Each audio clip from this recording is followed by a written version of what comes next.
When you're preparing eggplant, there are a few things you want to remember. There's optional peeling.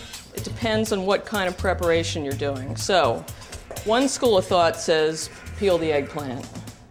The other school of thought, which is a little bit more rustic, is to leave the skin on because it has a nice color. Now, the old school says that we would salt eggplant to remove the bitterness, but these days, considering the eggplant is a nice small growth eggplant and not those giant eggplants that Grandma used to grow in her garden, it's not necessarily absolute that you salt to remove the bitterness.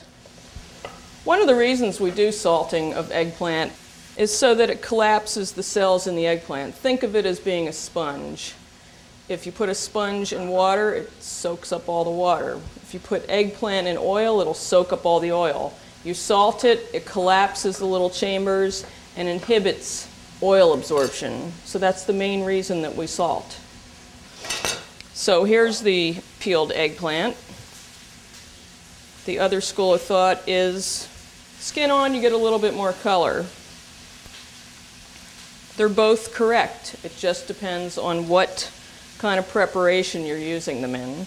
So you want to lay the eggplant out in the pan, sprinkle some salt on them, flip them over, sprinkle a little bit more salt on them, and let them sweat. And you'll be able to tell when they're done because beads of sweat will come up to the surface, and it'll literally look like it's sweating. At that point, you can blot it dry. If you think you put a little too much salt on it, you can rinse it off and blot it dry, and then it's ready for preparation.